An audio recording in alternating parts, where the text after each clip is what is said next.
In 2017, the FBI published a report that changed what American law enforcement carried on their hips.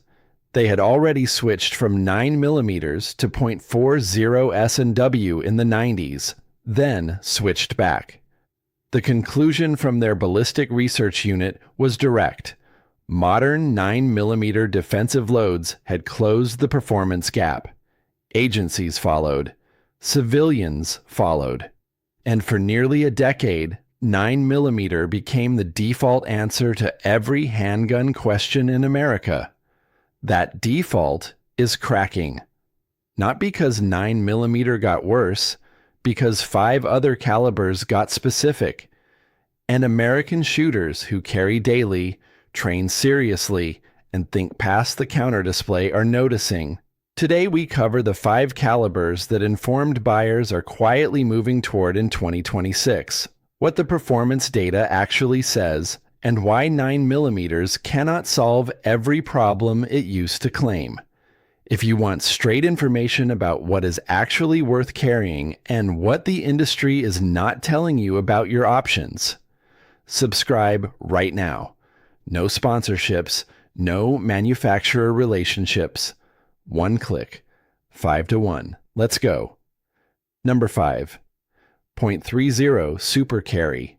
Federal introduced the .30 Super Carry in 2022, and the market did not know what to do with it.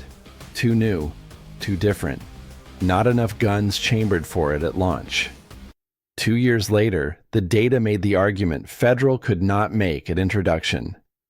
The .30 Super Carry runs a 100 grain projectile at approximately 1,250 feet per second. Ballistically, it lands inside 9mm territory. Comparable penetration, comparable expansion from quality defensive loads. The difference is geometry. The smaller diameter case allows manufacturers to fit more rounds into the same grip footprint. A frame that holds 10+1 in 9mm holds 13+1 in .30 Super Carry. That is not a theoretical advantage. That is 3 additional rounds in a gun that does not grow in your hand or on your belt. Smith & Wesson chambered the Shield Plus for it. The platform runs the same dimensions as the 9mm version. Same holster, same carry position. 3 more rounds.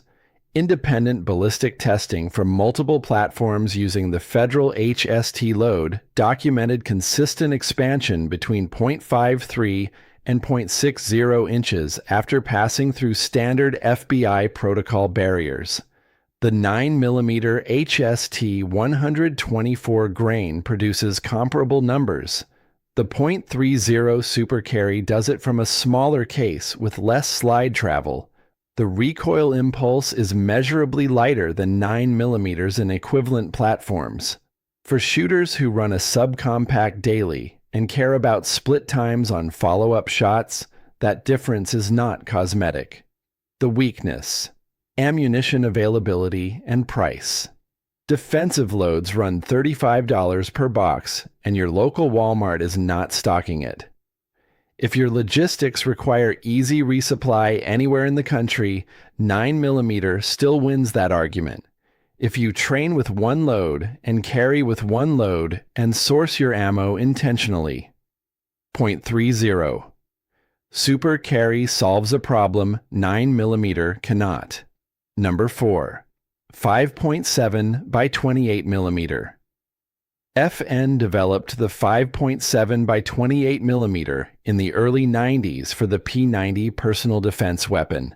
The civilian market got the FN57 pistol.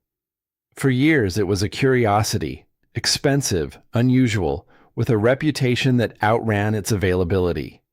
PSA changed that equation with the Rock pistol at a fraction of the FN price point. And suddenly, American buyers could access what military and law enforcement users had known for 2 decades. The 5.7 by 28mm is not a novelty round.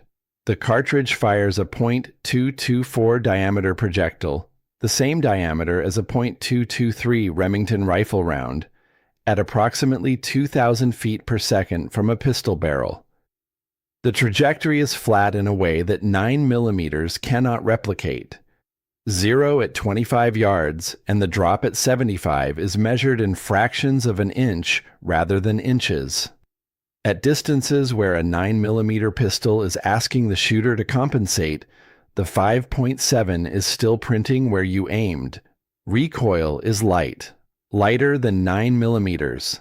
A 40-grain projectile at that velocity generates felt recoil that new shooters consistently describe as less than they expected.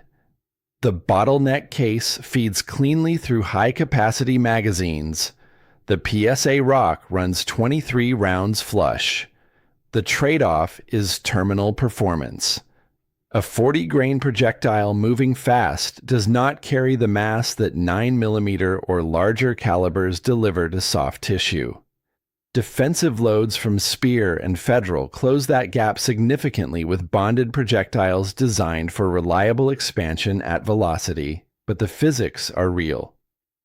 What the 5.7 gains in speed, capacity, and trajectory it concedes in raw energy transfer at contact distances. For shooters who prioritize high round count, flat trajectory, and soft recoil in a full-size platform, the 5.7 by 28mm in 2026 is no longer exotic. It is available, affordable in platform cost, and technically capable in ways the market is only beginning to understand. Number 3. .357 SIG. The .357 SIG never became the standard it was designed to be. Introduced in 1994 as a joint project between Sig Sauer and Federal, it was engineered to replicate .357 Magnum revolver performance. Specifically, the 125 grain loading that had documented the best street results in law enforcement history. In a semi-automatic pistol cartridge. It achieved that goal. The problem is that it arrived at the same time as the .40 S&W lost the agency adoption race and never recovered the commercial momentum that drives ammunition availability and platform development. What it kept is the ballistics. A 125 grain gold dot in .357 SIG exits the barrel at approximately 1,400 feet per second. That velocity figure is not marketing. It is what makes this cartridge do things 9mm cannot. Through autoglass, the .357 SIG maintains consistent trajectory and reliable expansion where 9mm deflects and tumbles. Through car doors and intermediate barriers, the performance advantage is documented and consistent across independent testing. The SIG P229 and .357 SIG remains one of the most technically capable carry pistols produced. The platform was engineered for the cartridge. The locking system, recoil assembly, and slide mass are tuned to handle the pressure curve. It does not feel like a gun fighting its own ammunition. The reason .357 SIG is gaining traction in 2026 is not nostalgia.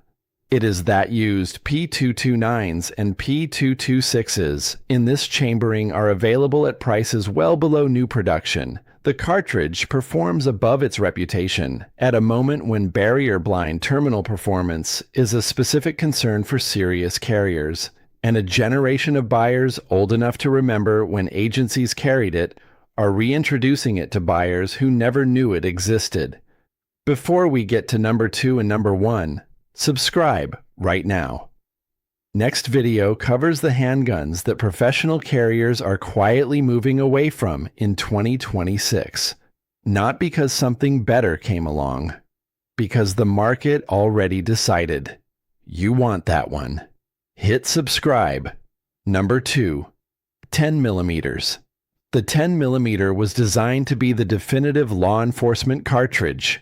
The FBI adopted it in 1989 following the Miami shootout, then found that full-power 10mm recoil exceeded the qualification capability of a significant portion of their agent population.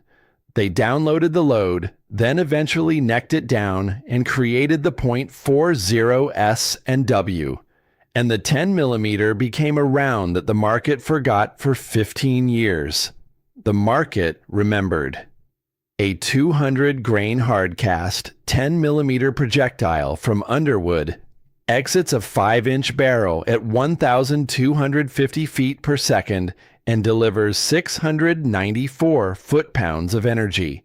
For reference, a standard 9mm 124-grain plus P-load delivers approximately 364 foot-pounds. The 10mm is not in the same category. It is not attempting to be a refined, concealed carry option. It is a different tool for different requirements. Hunters who pursue large game in the lower 48 are carrying 10mm in increasing numbers. Hikers and backcountry users in bear country are carrying 10mm because it delivers stopping capability against large animals that 9mm cannot approach. Shooters who work or recreate where the threat profile includes animals above 400 pounds are discovering that the 10mm in a full-size platform like the Glock 20 or Springfield XDM gives them a cartridge that is adequate for the task. The civilian defensive market for 10mm has grown alongside the outdoor use case. A 180-grain Federal HST in 10mm produces consistent expansion with penetration that exceeds FBI protocol minimums by significant margin. The capacity in a double-stack platform runs 15 to 16 rounds.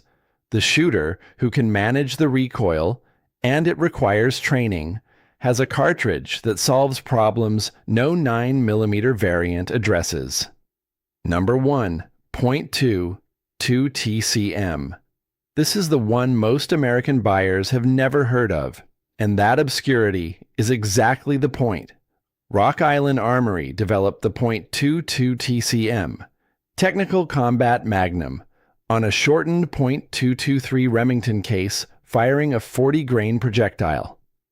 From a 5-inch 1911 barrel, that projectile exits at approximately 2,000 feet per second in a pistol from a cartridge the size of a 9mm. The terminal performance case for the .22 TCM at that velocity is not traditional. A 40-grain projectile does not carry the mass of a 9mm 124-grain load. What it carries is velocity. And velocity at that level produces wound channels through hydrostatic pressure that do not follow conventional handgun ballistics. Independent testing documents consistent and dramatic expansion from the Arms Corps factory load, with temporary cavitation significantly larger than the permanent wound channel from 9mm. The platform is a full-size 1911. Every Rock Island TCM ships with both a .22 TCM barrel and a 9mm barrel in the same box. One pistol, 2 calibers, swapped in under 2 minutes without tools. The recoil on .22 TCM from that platform is lighter than 9mm, despite producing nearly double the velocity. The muzzle blast is significant. The felt impulse is not. Magazine capacity runs 17 rounds in the double-stack TCM configuration. Ammunition is manufactured by Arms Corps. Availability is the legitimate limitation. You are not buying this at a gas station. You are sourcing it intentionally and stocking it deliberately. The .22 TCM earns number 1 not because it is the most practical option on this list. It earns it because it represents what is actually happening at the serious end of the American handgun market in 2026. Buyers who have run 9mm for a decade, who understand what they are choosing and why, are looking for the answer to specific problems: flat trajectory, reduced recoil, increased capacity, barrier performance. No single caliber solves all of them. But the shooters who know that are no longer defaulting to 9mm. Because it is the default, they are choosing deliberately. And the 5 calibers on this list are where those deliberate choices are landing. 9mm is not going anywhere, but the conversation around it has permanently changed. Share this with someone still defaulting to 9mm. No sponsorships, no manufacturer relationships. Subscribe. We'll see you in the next one.